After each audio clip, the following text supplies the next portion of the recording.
Olá, meus amigos, um dia de muita paz para todos nós. Hoje, exatamente 31 de janeiro de 2025, estamos nós reunidos para estudarmos a obra Entre a terra e o céu. Muito bem, jovens. Então, vamos envolver o nosso irmão Augusto, que voltou das férias, para fazer nossa prece de gratidão e logo depois a nossa sabida Aramita, que consegue mapear a reencarnação desses nossos personagens, né? Ela vai recapitular o nosso último estudo. Vamos orar, Augusto? Vamos. Amado Mestre Jesus, é com o coração cheio de alegria que aqui nos reunimos em Teu nome para estudarmos essas obras que nos ajuda, Mestre amigo Jesus, a refletir e melhorar as nossas atitudes nessa caminhada para Ti. O nosso sentimento é de gratidão por essa oportunidade de aqui nos encontrarmos, esse grupo de amigos, estudando, Mestre, refletindo esses ensinamentos para que possamos, nessa nossa luta diária de nos reformarmos, nos tornarmos um ser humano melhor. Te agradecemos por mais essa oportunidade, te rogamos que Tu continue conosco e que possamos, Mestre, ter essa vontade de continuarmos nos reunindo para fazer esse estudo. Obrigado e fica conosco hoje e sempre, que assim seja. Em nossos últimos estudos, nós vimos, vamos daqui para frente, tá, gente? Certo. Vai no próximo para saber de novo. Ok. No nosso último estudo, nós vimos que estão em frente à casa do Amaro, o Mário Silva e o Amaro em discussão por conta do que aconteceu. Eles recordaram a vida passada, onde o Mário Silva foi José Esteves e o Amaro foi Armando, onde o José Esteves era casado com a Lina Flores e foi traído por Júlio, que está desencarnado, e por Armando, que hoje é Amaro. E eles estão discutindo, o Mário Silva se acha a vítima, né? E aí ele começa a gritar pelo Júlio, que era o outro amigo dessa história toda. E quando ele está nesse grito, quem aparece? Blandina. Disse, como é que é, meu irmão? Tem uma criança lá em cima que está doente, para com essa gritaria. Pelo amor de Deus, né? Eu vim aqui, está atrapalhando o tratamento. Aí ele fica assustado, ele diz, não sei se é anjo ou se é mulher. Ele disse, não sei se é anjo ou se é mulher. Então ele disse, então vamos atrás de Lina.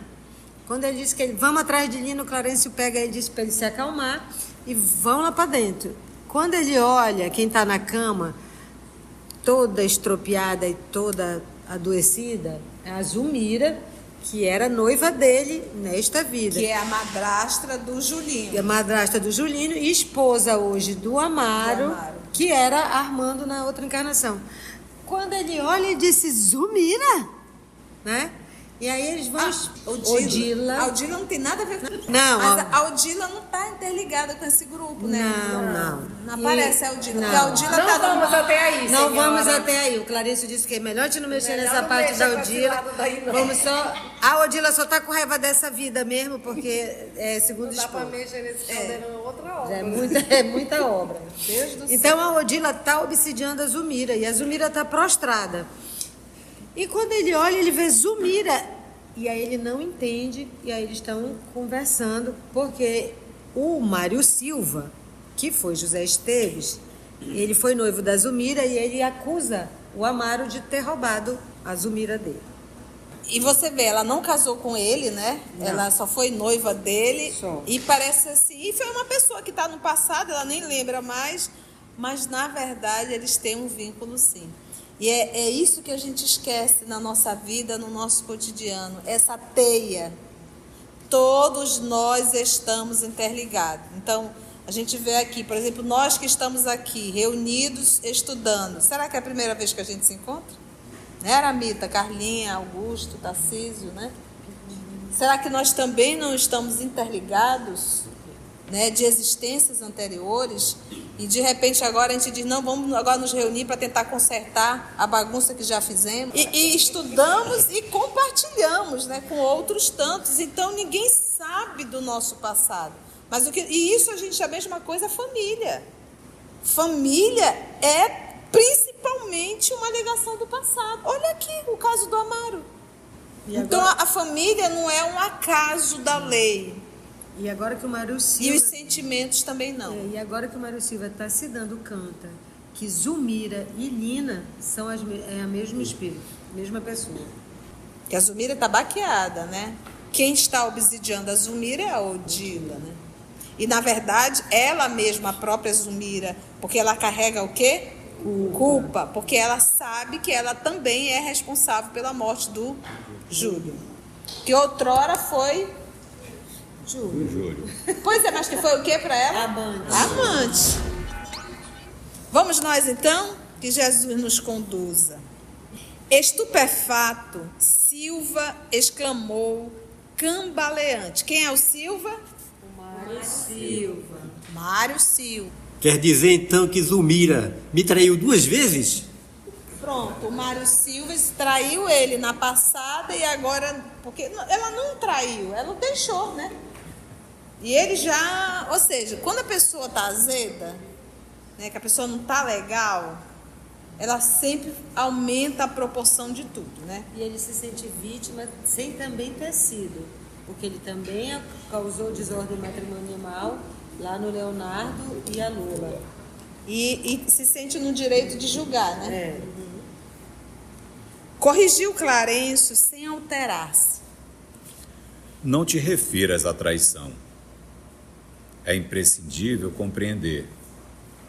Armando ontem escutou apelos inferiores, incompatíveis com as responsabilidades de que se via depositário.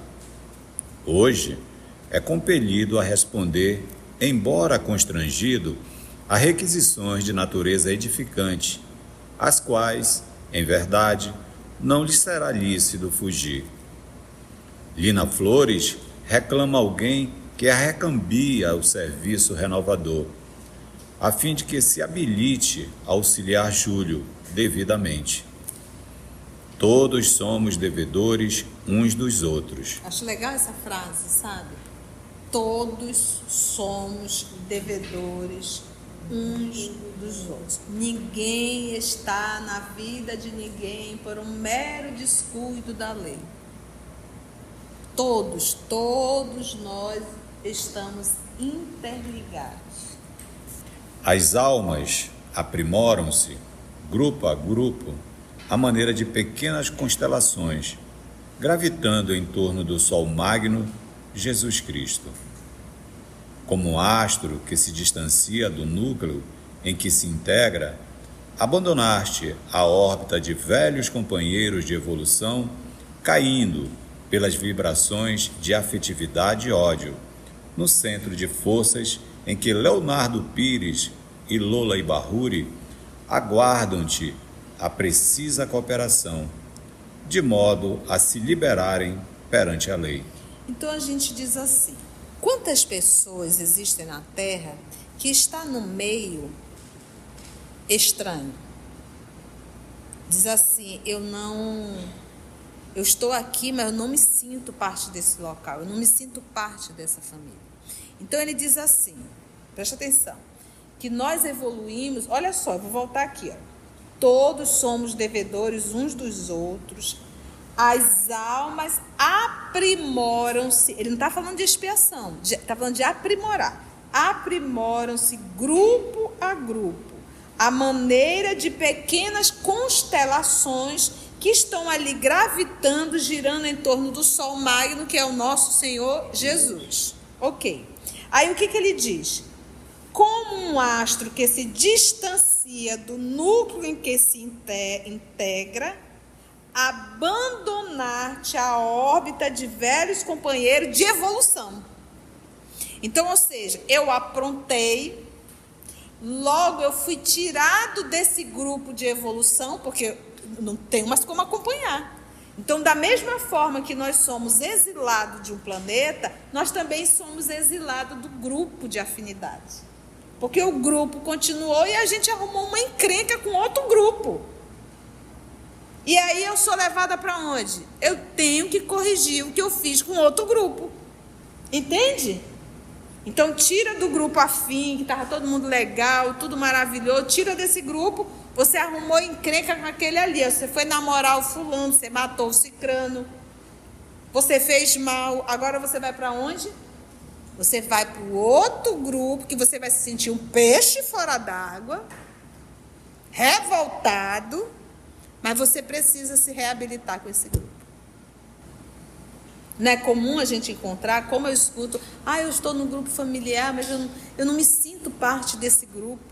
Parece que são tudo pessoas estranhas, diferentes. Sim, mas não é à toa que você está ali, não. O outro, como ele diz, o outro tu abandonaste. O outro você abandonou. Por teimosia. Por desobediência à lei. Entendeu? Ficou claro isso, entendeu? Estamos aqui, está todo mundo bem, grupo de evolução. Eu vou e arrumo encrenca com outro grupo. A primeira coisa é sair desse. E esse vai ficar parado te esperando? Oi, querido, quando é que você volta? Não, ele continua no processo de evolução. Abrir a boca, porque a gente acha muito legal a gente dizer: nossa, eu não sou desse grupo, como se nós fôssemos um espírito superior e o grupo ali é atrasado. Em absoluto. Em absoluto. Se bombear, eu sou pior. Até porque se eu estou ali, é porque eu preciso estar ali para corrigir coisas do passado. Tanto é que, mesmo a gente estando, a gente se torna rebelde. A gente continua encrenqueiro, continua mal-humorado, continua perseguindo. Do mesmo jeito. De mal com todo mundo. Ou seja, está perdendo mais uma encarnação. E vai ficando pior ainda. Então, muitas vezes a gente se isola. A gente foge do grupo familiar. Vai para um outro país para ficar longe de todo mundo. Está só retardando. Porque Deus não erra. O grupo está certinho. Então não adianta, a gente fugir. A gente tem que aprender a enfrentar e a corrigir o mal que está dentro de mim. Enquanto eu não aprender, essa novela vai continuar. Está vendo que uma leitura corrida isso passa batido? É necessário a gente o quê? Ticar. Amaro, noutro tempo, separou Zumira e Júlio, estabelecendo espinheiros dilacerantes entre os dois.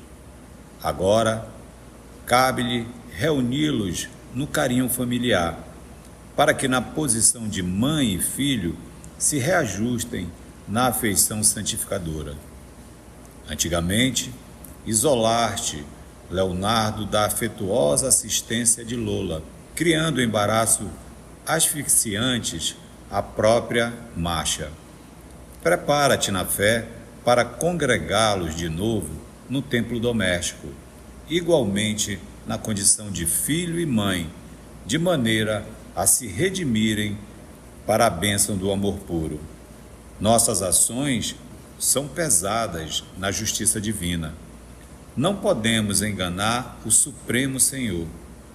Nossos débitos, por isso mesmo, devem ser resgatados ceitil a ceitil. Repetindo a fala do nosso Senhor Jesus. E olha aí, como é que ele vai vir, hein? Vai vir como, Leonardo?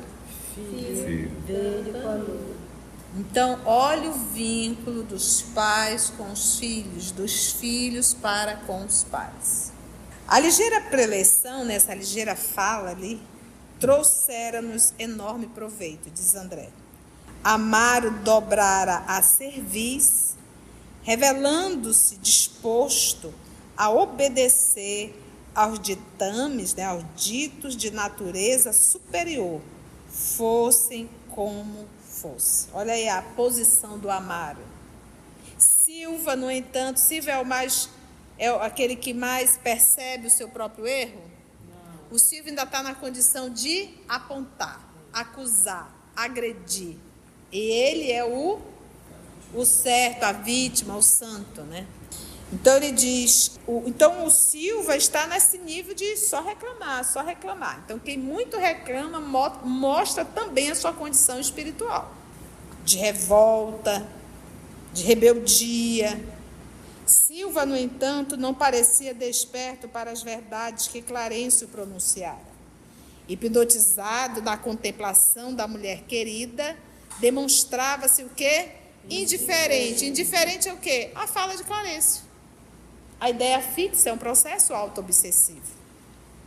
Depois de fitá-la, absorto ali, mergulhado entre o carinho e a aversão, quebrou a quietude que envolvera o recinto, né, na fala do senhor Clarencio, rugindo. É um humano ou um animal?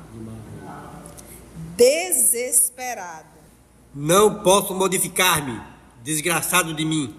Odiarei a infame que voltou. Somente a vingança me convém. Não quero perdoar. Novamente enraivecido e inquieto, como fera solta, erguia os punhos cerrados contra a desditosa mulher que jazia no leito em lastimável prostração. Seu veículo espiritual rodeava-se agora de um halo cinzento escuro que despedia raios desagradáveis e perturbantes. Então, aqui é uma leve noção do que nós irradiamos quando nós estamos gritando e berrando. Nosso orientador libertou da influência magnética com que lhe tolhia as energias. Tão logo se reconheceu sem um controle que lhe sofreava os movimentos, Silva retrocedeu, exclamando: Não suporto mais. E correu para o seio da noite. Clarencio recomendou-nos seguir-lhe o passo, enquanto prestaria assistência ao ferroviário e à esposa, em colaboração com Blandina. Então, lembra, o Silva está encarnado ou desencarnado? Encarnado. Ele está no momento o quê? Desdobrado. E André Luiz foi junto e nós vamos acompanhar. O enfermeiro, que é quem? O Silva, de certo, informou o ministro prestimoso, retomaria o corpo denso em aflitivas condições de saúde, porque ele não teve um chilique, um ódio mata. Passes anestesiantes deviam favorecê-lo. Não podia lembrar a experiência grave daquela hora. A aventura provocada pela insistência mental dele mesmo era suscetível de perigosas consequências. Então, olha como ele é um ser, um espírito carregado de revolta, de ódio, né? E mesmo ele reencarnando, ele não se libertou disso, não. Então, é aquela pessoa azeda, sempre a reclamar, sempre a ver tudo ruim, sabe? Infeliz. Num átimo, Hilário e eu. Quem é o Hilário, vocês lembram? Sim, é o outro médico que está acompanhando na semana de outro estudante. Num átimo, né, no momento ali, Hilário e eu achamos-nos ao lado de Silva, que aderia ao envoltório de carne com o automatismo da molécula de ferro atraída pelo ímã. Examinamo-lo atentamente. O peito do Silva arfava-lhe sibilante. Imagina, né? O coração acusava-se desgovernado sob o império de insopitável arritmia. De imediato, entramos em ação, sossegando-lhe o campo mental, quanto possível, por meio de sedativos magnéticos, que é aquilo que diz o Livro dos Espíritos, quando a gente está estudando a emancipação da alma. Aqui nós temos um pedaço de madeira, um porte, vamos pensar, e o balão, né? O que acontece com o balão reflete no porte que está segurando o balão.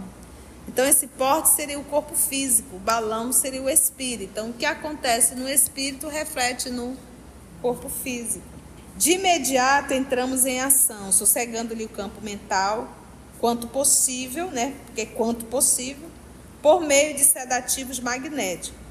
Ainda assim, apesar dos passes pelos quais foi completamente envolvido de energias revigoradoras, o moço acordou agoniado, hesitante e trêmulo, como se estivesse fugindo de medonhas tempestades no mundo íntimo. Semi-inconsciente, despendeu vários minutos para identificar-se. Sabe aquela pessoa que levanta e não sabe nem quem é? O pensamento surgia-lhe atormentado e nebuloso. Tentou locomover-se, mas não conseguiu. Sentia-se chumbado à cama, quase na situação de um cadáver repentinamente desperto. Teve essa sensação de querer levantar e não conseguir? Buscou alinhar recordações, contudo, não pôde. Sabia tão somente que atravessara grande pesadelo cujas dimensões lhe não cabiam na memória. Suarento, aflito, sentia-se morrer. Instintivamente orou, suplicando a proteção divina. Bastou essa atitude da alma para ligar-se com mais facilidade aos fluidos restauradores que lhe administravam. Olha a importância da oração. Mesmo você sendo um capeta, um capetão, um capetaço, carregado de ódio e de raiva, ore, acorde e ore. Você vê que toda a assistência que ele recebeu, essa assistência fluido-magnética, quando ele orou, isso auxiliou muito mais. Pouco a pouco, readquiriu os movimentos livres e levantou-se, ingerindo uma pílula calmante. Amedrontado, sentou-se no leito e, mergulhando a cabeça nas mãos, falou sem palavras de si para consigo. Estou evidentemente conturbado. Amanhã consultarei um psiquiatra. É a minha única solução. Concordou o André consigo mesmo. Ele disse sim. O ódio gera loucura. Quem se debate contra o bem cai nas garras da perturbação e da morte. Então, essa perturbação dele é resultado do quê? Do ódio. Com semelhante raciocínio, afastei-me. Clarencio aguardava-nos. Era preciso continuar na lição. E assim nós conseguimos finalizar o capítulo 19. Algum comentário, Aramita, Augusto, Tarcísio? O próprio Carla, Mário Silva, que é interessante que ele diz que assim, a única coisa que convinha a ele, que ele queria, era a vingança. E ele diz textualmente, não quero perdoar, não quero. Ele não quer nem fazer força, nem ouvir nada. Não aceita nada. É. Não aceita, né, Tarcísio? Augusto, algum comentário? Não. Carlinha, tudo ok? Fale, Narune. Então, como a gente viu no Céu e Inferno, que estava falando lá, que cada imperfeição traz para a gente um sofrimento. No caso, ele estava falando da vida futura, mas aqui na Terra também, como o ódio atrapalha tanto a vida do Mário Silva no dia a dia, até no próprio corpo físico dele, essa imperfeição que ele tem na vida moral traz todas essas energias ruins e sofrimento para a vida dele, tanto espiritual quanto físico. Que é o ser espiritual vivendo, né? É o ser espiritual vivendo sempre. Foi bom, gente? Muitas lições? Crianças aprenderam? Que bom. Devemos sempre fazer o bem, né? Que bom. É sempre muito bom, não é verdade? Se você chegou até aqui o final, deixa seu comentário. É muito importante a gente poder ler o teu comentário. Não esqueça de curtir para que possa divulgar a página. Dá o seu like, né? E, se possível, faça a sua inscrição no nosso canal e toca o sininho. Porque quando você toca o sininho, o YouTube avisa para você quando o EOS publicar um novo estudo. Então, receba um grande abraço da família EOS Manaus.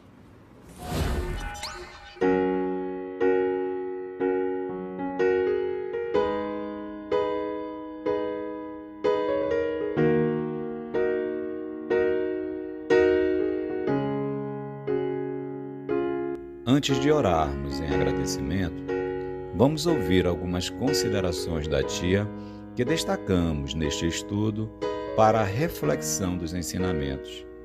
Vamos aos destaques da tia?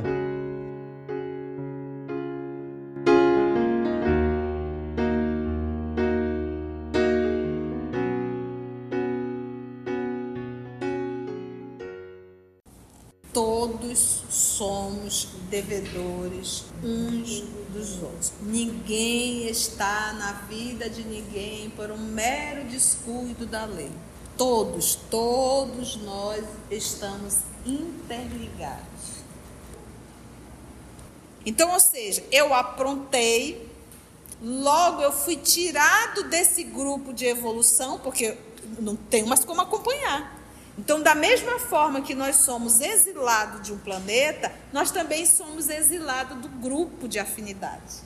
Porque o grupo continuou e a gente arrumou uma encrenca com outro grupo. E aí eu sou levada para onde? Eu tenho que corrigir o que eu fiz com outro grupo.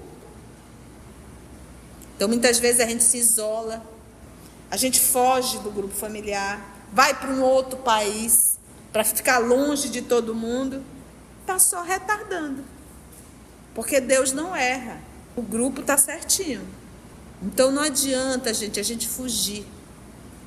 A gente tem que aprender a enfrentar e a corrigir o mal que está dentro de mim.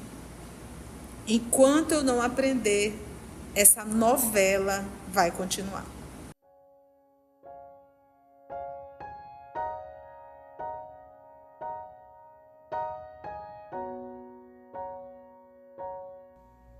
Assim, concluindo o nosso estudo de hoje e agradecendo o nosso Mestre Jesus por mais este momento de aprendizado, vamos orar?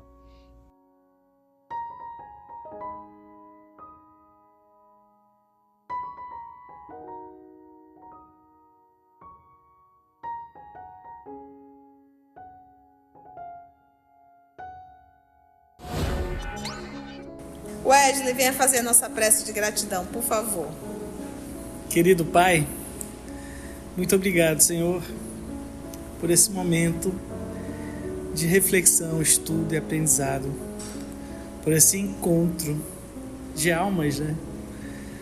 Como a tia Conceição aqui falou, e a Mita brincando, mas falou a verdade. Antes roubávamos, hoje estudamos. Que possamos, além de estudar, colocar em prática no nosso dia a dia, para que possamos diminuir a quantidade de defeitos que temos, como foi estudado anteriormente no Céu e Inferno. Se estamos com 10, tentar diminuir para 5, para 3, para assim sofrer menos quando voltarmos para a verdadeira morada. E quando regressarmos, que possamos zerar. Lógico que é um trabalho árduo, porque já estamos há bastante tempo cometendo os mesmos erros e, quem sabe, adquirindo novos. Mas possamos, a partir de hoje, não adquirir nenhum, procurar diminuir o débito que temos.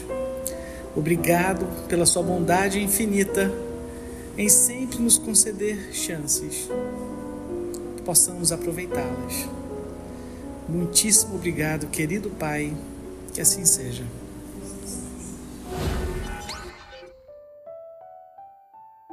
EOS Manaus. Estudando para servir ao Cristo. Visite nosso site em www.eosmanaus.org. No YouTube, procure o canal EOS Manaus. Participe do nosso grupo no Facebook. No Instagram somos @EOS Manaus. Escute e estude na Rádio Manaus de Estudos Espíritas. Estamos, também, em diversas plataformas de áudio. Procure EOS Manaus, no seu aplicativo preferido. EOS Manaus. Estudando para servir ao Cristo.